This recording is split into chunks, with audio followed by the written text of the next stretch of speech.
BTR সিন্ডিকেটৰ মহানায়ক Pramod Bodo. BTR চুক্তিৰে 5 বছৰে প্ৰমোদ বড়ো চৰকাৰ কোনো সফল হোৱা নাই। প্ৰমোদ বড়োৰ নেতৃত্বতেই বিটিআৰত চলিছে অবাধ দুৰ্নীতি। 2025 পৰিষদ নিৰ্বাচনত পুনৰ বিপিএফে গঠন কৰিব চৰকাৰ। কংগ্ৰেছৰ কোনো অস্তিত্ব নাই। 15 মাহে অকামিলাৰ দৰে বহি থাকিলো কংগ্ৰেছত। প্ৰমোদ বড়োৰ বিৰুদ্ধে পুনৰ সৰব হাগ্ৰামা মহিলাৰী। বিটিআৰৰ সিন্ডিকেটৰ মহানায়ক প্ৰমোদ বড়ো। বিটিআৰ চুক্তিৰ দ্বাৰা 5 বছৰে প্ৰমোদ বড়ো চৰকাৰে একো উন্নয়নমূলক কাম কৰিব নোৱাৰিলে, কেৱল শূন্য। আগন্তুক 2025 চনত পুনৰ বিপিএফ দলে চৰকাৰ গঠন কৰিব বুলি হুংকাৰ দিয়ে হাগ্ৰামা মহিলাৰীয়ে। বিটিআৰত ৰাজনৈতিক দলৰ ভিতৰত বিপিএফ প্ৰথম স্থানত, বিজেপি দ্বিতীয় স্থানত আৰু ইউপিপিএল দল তৃতীয় স্থানত বুলি মন্তব্য কৰে হাগ্ৰামা মহিলাৰীয়ে। আজি 5 বছৰ কমপ্লিট হ'ল। আজি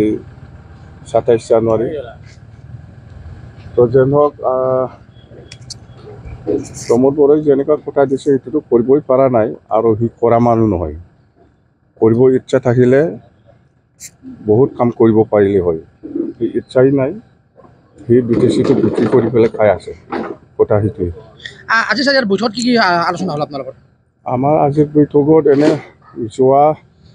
19 তাৰিখ আৰু 20 তাৰিখত যিটো দুদিনীয়া কাৰ্যসূচী লৈ পেলাই যিটো ট্ৰাইনিয়েল কনফাৰেন্স হৈছিলে, ইয়াত যিখিনি ৰেজুলেশ্যন পাছ কৰিছিলোঁ সেইটোকে আমি স্ক্ৰুটিনাইজ কৰিছে আজি। আৰু নতুনকৈ আমি আজি 10 ফেব্ৰুৱাৰী যিটো অবজাৰ্ভ কৰা হ'ব আমাৰ দলৰ পৰা, সেইটোকে আমি ডিষ্ট্ৰিক্ট ৱাইজ কৰিম বুলি আমি আজি ডিচিশ্যন লৈছে আৰু বিটিচি একৰ্ডে। আৰু আমি 2টা কমিটি বনাইছোঁ। একটাটো হ'ল কেণ্ডিডেটবিলাকক ঠিক কৰিবৰ কাৰণে 2025 নিৰ্বাচনত কেণ্ডিডেটবিলাকক ঠিক কৰিবৰ কাৰণে স্ক্ৰুটিনি কমিটি 5জনীয়া। আৰু একটাটো হ'ল 2025 যিটো নিৰ্বাচন, বিটিচি নিৰ্বাচন, ইয়াৰ মেনিফেষ্টো ঠিক কৰিবৰ কাৰণে এনেকুৱা আমি ৰেজুলেশ্যন পাছ কৰিছোঁ। বাছ সেইখিনি 2025 পুনৰ চৰকাৰ গঠন কৰিব আপোনালোকে? বিপিএফে গঠন কৰিব। বিপিএফে চৰকাৰ গঠন কৰিব, এইটো ফাইনেল। নাই, নৱকুমাৰ শৰণীয়া ডাঙৰীয়াই হয়, আমি চিডলি বাই ইলেকশ্যনত আগত এৰা শৰণীয়াৰ লগত আমি আলোচনা কৰিছিলোঁ যে 2025 আমি কেনেকৈ একেলগে মিলি পেলাই আমি বিটিচি চৰকাৰখন বনাব পাৰোঁ। তাৰ কাৰণে আমি কিছু ৰণকৌশল কৰাৰ বাকী আছে। আমি বহিম, এৰাৰ লগত আমি বহিম। এৰা যিহেতু উইলিংলি সি আমাৰ দলৰ লগত মানে এলায়েন্সত থাকিলেও বা নাথাকিলেও কেনেকৈ আমি এডজাষ্ট কৰি পেলাই কাম কৰিম, এইটো বিষয় লৈ আমি আলোচনা কৰি ফাইনেল কৰিম। কিন্তু মিত্ৰতা হ'বনে নহয়? মিত্ৰতাৰ কথাটো সেইটোৱেই। এলায়েন্স হৈ পেলাই খেলিম না এলায়েন্স নোহোৱাকৈ কিছু এডজাষ্ট কৰি পেলাই খেলিম, সেইটো আমি আলোচনা কৰি ফাইনেল কৰিম। কিন্তু ছাৰ এইবাৰ বিটিচিত বিজেপিয়ে নিজাববীয়াকৈ অকলশৰীয়াকৈ নিৰ্বাচন খেলিব, কিবা প্ৰত্যাহ্বান হ'ব নেকি বিজেপি আপোনালোকৰ? আফটাৰ অল মানে এই বিটিচিৰ যিটো ৰাজনীতি, সেইটো যদি আজিৰ দিনত চোৱা যায়, তেতিয়াহ'লে 1 নম্বৰ পজিশ্যনত বিপিএফ আছে, 2ণ্ডত বিজেপি আছে, 3 নম্বৰতহে ইউপিপিএল আছে। সেই হিচাপত বিজেপিয়ে এইটো নিশ্চয় ক'ব আমি অকলে খেলিব পাৰিম বুলি। কিন্তু মুখ্যমন্ত্ৰীৰ আপোনাৰ ভিতৰুৱা কিবা সম্পৰ্ক এতিয়া আছে? নাই, মোৰ লগত এনেকুৱা ভিতৰুৱা নাই। বিটিআৰ ৰেকৰ্ডতো কি আছে কি নাই আপোনালোকে চবেই জানে। মুঠতে বিজেপিৰ পজিশ্যনটো আজিৰ দিনত বিটিচি অঞ্চলত 2ণ্ড বিজেপিৰ পজিশ্যনটো, আৰু বিপিএফ হিচাপে 1 নম্বৰত আছে, 3 নম্বৰত ইউপিপিএল আছে। 4টা বছৰ কিমান সফল হৈছে উন্নয়নৰ ক্ষেত্ৰত প্ৰমোদ বড়ো চৰকাৰ?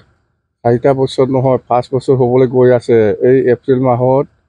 8 তাৰিখ পালে 5 বছৰ কমপ্লিট হ'ব। উন্নয়ন কি দেখিছে? উন্নয়ন একো নাই, উন্নয়ন একো কৰা নাই,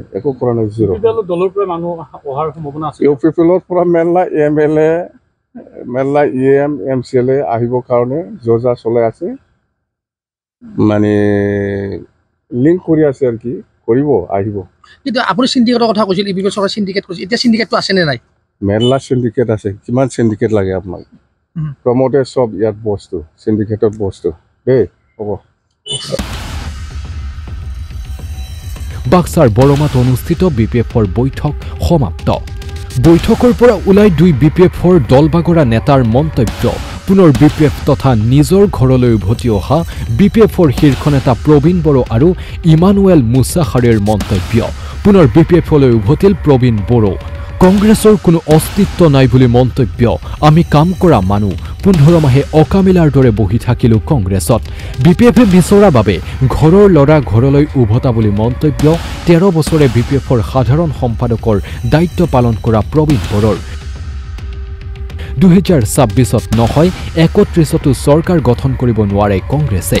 আজি বৰমাত এক দলীয় কৰ্মী সভাত উপস্থিত থাকে কংগ্ৰেছক তীব্ৰ কটাক্ষ প্ৰবীণ বড়োৰ আগন্তুক পৰিষদীয় নিৰ্বাচনত বিপিএফে জয়লাভ কৰিব বুলি মন্তব্য প্ৰবীণ বড়োৰ উভতি আহিছোঁ ছাৰে ডেপুটেশ্যনত পঠাইছিল গৈছিলোঁ আহিলোঁ ছাৰ আজি বৈঠকত কি আলোচনা হৈছে নাই আমাৰ নেক্সট ইলেকশ্যনৰ কাৰণে যিবিলাক আমাৰ পলিচিবিলাক বনোৱা হৈছে আৰু এই পলিচিবিলাকতো আজি ডিছক্ল'জ কৰিব নোৱাৰি আমি লাহে লাহেকৈ কৰি আছোঁ কংগ্ৰেছ কি হয় কি বেয়া পাই পেলাই নহয় তাত আমি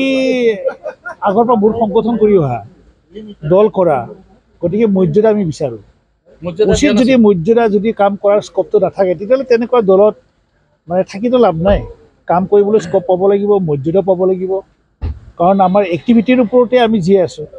যদি তাত গৈ পেলাই 15 মাহ যদি বহি থাকিব লগা হয় উইদাউট এক্টিভ মানে কাম মানে কোনো ৱৰ্ক নোহোৱাকৈ তেতিয়াহ'লে আমি এলেহুৱা হৈ যাম ন পলিটিকেল লিডাৰবিলাক যেতিয়া পলিটিকেল পাৰ্টিত ইনভলভ হৈ থাকে তাত যদি তেওঁৰ এক্টিভিটিটো নাথাকে জিৰ' হৈ থাকে তেতিয়াহ'লে তেওঁ মানে মৃত্যুসম তেওঁৰ কোনো লাভ নাই আৰু তেনেকৈ নীতি আদৰ্শ কথা কৈ পেলাই কিছুমান কথাবিলাক কৈ পেলাই এটা দলত মানে এনেই উইদাউট ৱৰ্ক মানে এই কি প্ৰভু ভক্ত হৈ থাকিলে লাভ নাই প্ৰলোভন বুলি নহয় তেনেকৈ তাৰ প্ৰলোভিত হোৱাৰ কিবা নাই আমাক প্ৰলোভন যে কৰিব পাৰিব সেনেকুৱাতো নহয় আমি কাৰো দ্বাৰা প্ৰলোভিত নহয় আমি কাম কৰা মানুহ বিপিএফত আমি 17 বছৰ 13 বছৰ আমি কাম কৰিছোঁ জেনেৰেল ছেক্ৰেটাৰী হিচাপে তাৰপিছত সেই দলত কিবা এটা মানে উদ্দেশ্য মানে এটা বৃহৎ চিন্তা কৰি পেলাই যোৱা হৈছিলে কিন্তু এই চিন্তা চৰ্চাবিলাক যেতিয়া কাৰ্যকৰী কৰিব পৰা নাযায় বা তাত যদি আমি এক্টিভ হৈ থাকিব নোৱাৰোঁ তেতিয়াহ'লে তেনেকুৱা দলত থাকিতো লাভ নাই এইবাৰ 2025ত চৰকাৰ গঠন কৰিব বিপিএফে আমি ডেফিনেটলি কৰিম বুলি ভাবিছোঁ আৰু হ'ব কাৰণ BTC অঞ্চলত মানুহৰ যিটো চেণ্টিমেণ্ট সেই চেণ্টিমেণ্টটো আকৌ উভতি আহিছে কাৰণ BTR আৰু BTC যিটো চুক্তি সেই চুক্তিটোৰ লগত যদি কম্পেয়াৰ কৰা যায় তেতিয়াহ'লে BTC বেটাৰ দেন BTR আৰু সেইটো কথাখিনি ৰাইজে বুজি পাইছে আৰু ৰাইজে সেইখিনি কথা উপলব্ধি কৰি পেলাই বিপিএফৰ বাহিৰে বিকল্প BTC ভিতৰত নাই 26ৰ কথা তেওঁলোকে কৈছে 26টো বাদ দিয়ক 31টো মানে ইয়াত অসমৰ বিশেষকৈ 26টো বাদ দি পেলাই 31তে তেওঁলোকে গভৰ্ণমেণ্ট বনাব নোৱাৰে সেইটো আপোনালোকে এইটো মনত ৰাখিব আজি এইটো মুহূৰ্তত ক'লোঁ যে 25টো বাদ দিয়ক 31তে তেওঁলোকে গভৰ্ণমেণ্ট বনাব নোৱাৰে BTC আপোনাৰ চৰকাৰ গঠন কৰিব নিশ্চিত ৰাইজে তেনেকুৱা আশা প্ৰকাশ মানে ৰাইজে তেওঁলোকে দৃষ্টিভংগী প্ৰকাশ কৰিছে কাৰণ যিবিলাক বিগত সময়ছোৱাত যিবিলাক ইলেকশ্যন হৈ গ'ল MP ইলেকশ্যনে হওক বা তেনেকুৱা ইলেকশ্যন সেই ইলেকশ্যনবিলাকত ৰাইজৰ যে সঁহাৰি সেই কথাখিনিয়ে প্ৰমাণ কৰে 26ত বিকল্প কংগ্ৰেছ মানে BTCৰ বাহিৰে বেলেগ BTCত মানে বিপিএফৰ বেলেগ বিকল্পৰ BTR একৰ্ডৰ দিনটোত আপোনালোকৰ বৈঠকত কিয় মিলিত হ'ল কোনটোত আজি BTR একৰ্ডৰ দিনটোত সেইটো আমাৰ স্পেচিয়েলি তেনেকৈ কোনো কিবা লক্ষ্য নাই যে BTR একৰ্ডটোৰ দিনাখনে আমি বহিমটো নহয় আমাৰ আগতে ডেট ফিক্স কৰা হৈছে PMB বডিত এটা বহিছে আৰু সেইটো বেলেগ কথা নহয় কোন কোন আছিল ইয়াত উপস্থিত আমাৰতো PMB বডিত 37 জন আছে আৰু চিফ ছাৰ থাকিবই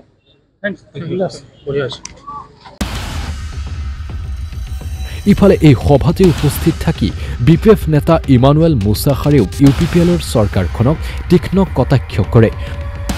প্ৰমোদ বড়োৰ নেতৃত্বতে BTRত চলিছে অবাধ দুৰ্নীতি 2025ত পৰিষদীয় নিৰ্বাচনত পুনৰ BPFে গঠন কৰিব চৰকাৰ ইয়াৰ উপৰিও BPF এৰি বিজেপিলৈ গৈ পুনৰ BPFলৈ অহা সন্দৰ্ভতো মত প্ৰকাশ কৰে BTR চুক্তিৰে 5 বছৰে প্ৰমোদ বড়ো চৰকাৰ কোনো সফল হোৱা নাই বুলি কটাক্ষ কৰে ইমানুৱেল মুছাহাৰীয়ে সভাত উপস্থিত প্ৰাক্তন মন্ত্ৰী প্ৰমীলা ৰাণী ব্ৰহ্ম বিধায়ক ৰবিৰাম নাৰ্জাৰীৰ লগতে কেইবাগৰাকীও BPFৰ শীৰ্ষ নেতা উপস্থিত থাকে বৈঠকত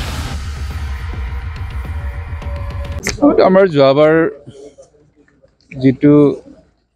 কনফাৰেন্স আছিলে এই কনফাৰেন্সে যিবিলাক আমি প্ৰস্তাৱ গ্ৰহণ কৰিছোঁ এই প্ৰস্তাৱবিলাক আকৌ ইয়াত আমি আলোচনা কৰিছোঁ মানে সজাইছোঁ আৰু কোনটো পলিটিকেল ইস্যু কোনটো যেনিবা ডেভেলপমেণ্ট ইস্যু তাৰপিছত নতুন কিবা সংযোজন কৰিব পৰা যায় নেকি গতিকে সৰ্বমুঠ 23টা বিষয় আছিলে ইয়াত আমি সংযোজন দুটামান কৰিলোঁ এই বিশেষকৈ আমি পুৰাণা যিটো অল্ড পেঞ্চন স্কিমটো BPF সমৰ্থন আগবঢ়ায় গতিকে ইয়াৰ কাৰণে প্ৰস্তাৱ এটা লোৱা হৈছে আৰু আগতে লিখিত হিচাপে আমাৰ চিফ মহোদয়ে অৰ্থাৎ সভাপতিজনে সেইটো লিখিত হিচাপে এমপ্লয়ী ফেডাৰেশ্যন যেনিবা গুৱাহাটীটো পঠাই দিছে আউট অফ 10 0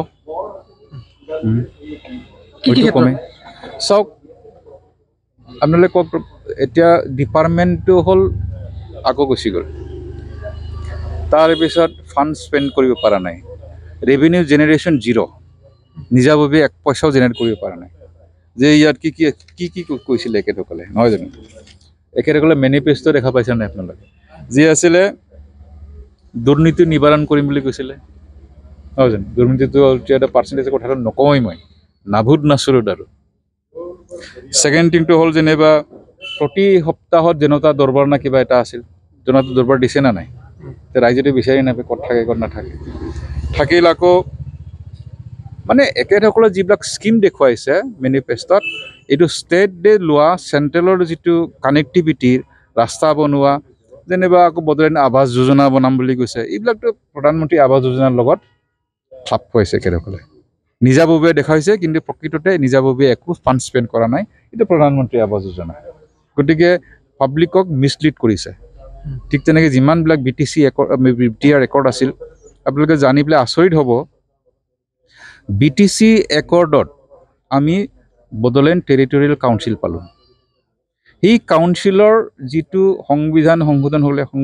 সংশোধিত সংবিধান মতে BTC গঠন কৰা হ'ল গতিকে কাৰ্বি আংলঙো বিচাৰিলে ডিমা হাছাও বিচাৰিলে যে এমেণ্ডমেণ্ট আনিব লাগে আমাৰো টেৰিটৰিয়েল কাউন্সিল বনাব লাগে কিন্তু BTR কাউন্সিলৰ আকৌ সেই টেৰিটৰিয়েল কাউন্সিল ৰিজনেলটো ডাঙৰ না টেৰিটৰিয়েল ডাঙৰ টেৰিটৰিয়েল কাউন্সিলৰ অধীনত আকৌ 4টা আমাৰ ৰিজনেল বনাব পৰা যায় ৰাভাবিলাকক দিব পৰা যায় এটা কোনোবা কিবা দিব পৰা যায় সেইটো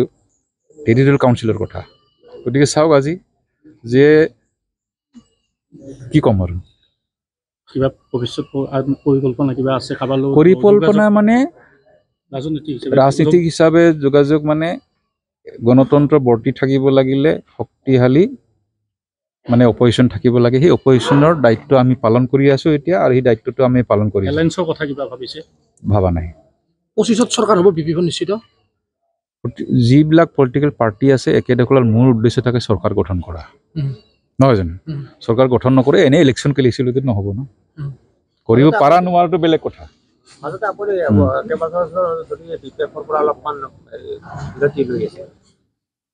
এতিয়া লাগে বুলি ক'লে আহি গ'লো নহয় জানো এটা সময়ত নালাগে বুলি কৈছিলোঁ নিজৰে পাৰ্টি আৰু কোনোবা অহাৰ চান্স আছে নেকি UPPL পৰা আহিব UPPL পৰা বহুত আহিব কথা পাতি আছে প্ৰমোদ বৰে চকী উদ্ধাৰ কৰিব পাৰিব নোৱাৰে 25ত নট পচিবল একেতৰ নিজাববীয়া বুলিলে একো নাই প্ৰমোদ বড়োক মই অতি কিবাৰে মই মানে ঘনিষ্ঠতাভাৱে একেতৰ লগত কাম কৰিছিলোঁ কিন্তু এটাও শব্দ মানে এটা মানে প্ৰতিশ্ৰুতি ৰক্ষা কৰিব পৰা নাই প্ৰাক্তন সাংসদ নৱকুমাৰ শৰণীয়াও যোজা চলিছে BPF চলি আছে এইটো ফাইনেলি কৈ বেছি হোৱা নাই সময়ত হৈ যাব হ'ব পাৰে এতিয়ালৈ হোৱা নাই কাৰণ ইলেকশ্যনৰ কিবাটো হাৱাটো অহা নাই হ'ব বুলিহে কৈছে গতিকে ইলেকশ্যনলৈকে যদি 2-3 মাহৰ মাজত উঠা উৎসৰ হ'ব কিবা এটা গতিকে হৈ যাব পাৰে ডাঙৰ কথা নহয় এইবাৰ কেইখন আসন পাব BPF যেনে যিমানেই নহওক এবছলুট যদিও বা পাই যায় তথাপিতো কাউন্সিল গঠন কৰিব নোৱাৰে আনলেছ যদি ষ্টেট গভৰ্ণমেণ্টৰ যদি ব্লেছিং থাকে নাথাকে হয় নে নহয় কাউন্সিলটো কাউন্সিলেই a state within a state এটা ছিংগল থকা যেনিবা ফাইনেন্সৰ আমাৰ পাৱাৰ নাই হোমৰ পাৱাৰ নাই গতিকে নিশ্চয় আমাৰ আশীৰ্বাদ লাগিব ষ্টেট গভৰ্ণমেণ্ট যোনেই নচলাওক গতিকে ষ্টেট গভৰ্ণমেণ্টৰ নোহোৱাকৈ এটা কাউন্সিলটো চলিব নোৱাৰে এনেকৈ এইটো হ'ল ডিমেৰিটছ অফ দি কাউন্সিল গতিকে সেই কাউন্সিলৰ ডিমেৰিট শেষ কৰিবৰ কাৰণে 125 এমেণ্ডমেণ্টটো বিচাৰিছিলোঁ আমি 129 এমেণ্ডমেণ্ট কমপ্লিট হৈ গ'ল ৰুলছ বনোৱা হৈ গ'ল 125 এমেণ্ডমেণ্টটো আনিব পৰা নাই এতিয়ালৈকে ব্যুৰো ৰিপৰ্ট এ নিউজ 24/7